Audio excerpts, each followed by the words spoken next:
All Kerala Kalabhavan Mani fans and സേവന സമിതിയുടെ ആഭിമുഖ്യത്തിൽ ആറ്റിങ്ങലിൽ സംഘടിപ്പിച്ച സ്നേഹസ്പർശം 2012 കലാഭവൻ മണിയുടെ സാന്നിധ്യം കൊണ്ട് ശ്രദ്ധേയമായി. സേവന സമിതിയുടെ 1ാം വാർഷിക ആഘോഷവേളയായിരുന്നു ഇത്. All Kerala Kalabhavan Mani fans and സേവന സമിതിയുടെ ആഭിമുഖ്യത്തിലാണ് സമിതി നടത്തുന്ന ജീവകാരുണ്യ പ്രവർത്തനങ്ങളുടെ ഭാഗമായി സ്നേഹസ്പർശം 2012 സംഘടിപ്പിച്ചത്. സേവന സമിതിയുടെ 1ാം വാർഷികാഘോഷ വേള കൂടിയായിരുന്നു ഇത്. ഡെപ്യൂട്ടി സ്പീക്കർ എൻ ശക്തൻ പരിപാടി ഉദ്ഘാടനം ചെയ്തു.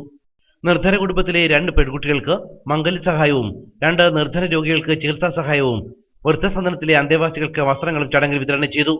കലാഭവൻ മണിയായിരുന്നു ഇവ വിതരണം ചെയ്തത്. കലാഭവൻ മണിയെ കാണാൻ മാമ മൈതാനിയിൽ ആയിരങ്ങളാണ് ഒത്തുകൂടിയത്. നമ്മൾ എത്ര പൈസ ഉണ്ടാക്കിയാലും ആരും ഒന്നും തിരിച്ചു കൊണ്ടുപോകാൻ പോണില്ല. നമുക്ക് ആകെ ചെയ്യുന്ന നാട്ടിൽ ചെയ്യുന്ന കാര്യങ്ങൾ എന്ന് വെച്ചാൽ ജനിക്കുമ്പോ ചെയ്യേണ്ട കാര്യങ്ങൾ മരിച്ചതിന് ശേഷമാണ് ചെയ്യണത്. ആദ്യം ചെയ്യേണ്ട കാര്യങ്ങൾ പിന്നീട് ചെയ്യണം. മരിച്ചു കഴിഞ്ഞാൽ ഉടനടി എല്ലാരും കൂടി ആ 2 കാലാട് കൂട്ടിക്കെട്ടും. എന്താ വീണ്ടും എന്നിട്ട് ഓടുന്നു വെച്ചിട്ടാ ഓടില്ല. സേവന സമിതി സംസ്ഥാന പ്രസിഡന്റ് സാബു ചേർത്തല അധ്യക്ഷനായിരുന്നു. അജിൽ മണിമുത്ത്, അനിൽകുമാർ തുടങ്ങിയവർ സംബന്ധിച്ചു. ജീവൻ രക്ഷാ മാരത്തോൺ ഓട്ടക്കാരൻ എസ് ഷിബുവിനെ ചടങ്ങിൽ ആദരിച്ചു. ACB news, Attingal.